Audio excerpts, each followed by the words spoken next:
একাত্তরের গণহত্যার জন্য পাকিস্তানকে ক্ষমা চাইতে বলল ঢাকা। একই সঙ্গে পাকিস্তানে থাকা সম্পদও ফেরত চেয়েছে বাংলাদেশ। দীর্ঘ ১৫ বছর পর পররাষ্ট্র সচিব পর্যায়ের বৈঠকে এসব দাবি করা হয়েছে। আর আলোচনা চালিয়ে যেতে ইতিবাচক সাড়া দিয়েছে পাকিস্তান। বৈঠক শেষে পররাষ্ট্র সচিব জানান, সম্পর্ক এগিয়ে নিতে একমত হয়েছে দুই দেশই। আর শিগগিরই বাংলাদেশ পাকিস্তান সরাসরি ফ্লাইট চালু হবে বলেও তিনি জানিয়েছেন। ১৯৭১-এ পাক হানাদারদের নির্বিচার হত্যাযজ্ঞে প্রাণ যায় বীর বাঙালিদের। ৩০ লাখ শহীদদের তাজা রক্ত আর অজস্র মা বোনের সম্ভ্রমের বিনিময়ে বিশ্ব মানচিত্রে জায়গা করে নতুন দেশ বাংলাদেশ।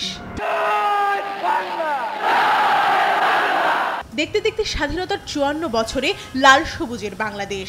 ১৯৭১ থেকে ২০২৫ এত বছরেও একাত্তরের গণহত্যার জন্য সাধারণ ক্ষমা তো দূরের কথা, অনুতাপ আক্ষেপও নেই পাকিস্তানের। এবার হয়তো সেই পথে হাঁটতে যাচ্ছে ইসলামাবাদ। দীর্ঘ ১৫ বছর পরে ঢাকা ইসলামাবাদ পররাষ্ট্র সচিব পর্যায়ের বৈঠকে একাত্তরের গণহত্যার জন্য পাকিস্তানকে ক্ষমা চাওয়ার আহ্বান জানালো ঢাকা।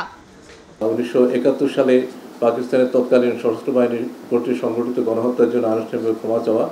আমরা বলেছি, দক্ষিণ এশিয়া বাংলাদেশের বন্ধু প্রতিবেশী দেশ হিসেবে আমরা পাকিস্তানের সাথে বিদ্যমান ঐতিহাসিকভাবে যে অমীমাংসিত সমস্যাগুলো আছে সেগুলো দ্রুততম সময়ের মধ্যে নিষ্পত্তির মাধ্যমে একটি মজবুত, কল্যাণমুখী এবং ফরওয়ার্ড লুকিং সম্পর্ক গড়ে তোলার জন্য পাকিস্তানের সহযোগিতা চেয়েছি। বৃহস্পতিবার রাষ্ট্রীয় অতিথি ভবন পদ্মায় আসেন পাকিস্তানের পররাষ্ট্র সচিব আমনা বালুচ। তাকে অভ্যর্থনা জানান বাংলাদেশের পররাষ্ট্র সচিব জসিম উদ্দিন। এরপরই শুরু হয় বৈঠক। প্রথমে প্রতিনিধি দল ও পরে হয় এই দুই সচিবের একান্ত বৈঠক,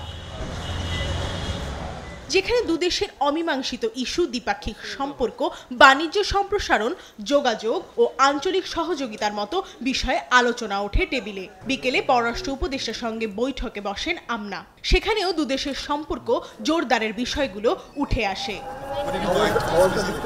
বেরিয়ে যাবার আগে আমনা বালুচ গণমাধ্যমে জানান, বৈঠক ফলপ্রসূ হয়েছে। শেষ বিকেলে এফওসির বিস্তারিত তুলে ধরেন পররাষ্ট্র সচিব জসিম উদ্দিন। জানান, পাকিস্তানের সঙ্গে সম্পর্ক উন্নয়ন চায় বাংলাদেশ, তবে তার আগে দুদেশের অমীমাংসিত বিষয়গুলোর সমাধান চায় ঢাকা। মুক্তিযুদ্ধের আগে ও পরে সব মিলিয়ে $4.32 বিলিয়ন ক্ষতিপূরণ চেয়েছে বাংলাদেশ। ৪,০০০ মিলিয়ন US, আর আরেকটা হিসেবে বলা আছে 4.32 বিলিয়ন। আমরা আজকে আলোচনায় এই ফিগারটাই বলেছি। এটা একটা। আরেকটা হচ্ছে যে 1970 সালে নভেম্বরে যে ভয়াবহ ঘূর্ণিঝড় হয়, সেখানে বিভিন্ন বিদেশি রাষ্ট্র এবং এজেন্সি $200 মিলিয়ন সমপরিমাণ অর্থ দান করেছিল। সেটারও আমরা এই বৈঠকে হিস্সা দিয়েছি। এছাড়া বৈঠকে পাকিস্তানে আটকে পড়া বাংলাদেশিদের ফেরত চাওয়া হয়েছে বলেও জানান পররাষ্ট্র সচিব। এই বিষয়টা নিয়ে তারা রিমেইন এঙ্গেজড, এই বিষয়গুলো নিয়ে আলোচনায় ওনারা থাকবেন সামনের বৈঠকে। প্রমা চৌধুরী, নিউজ 24, ঢাকা।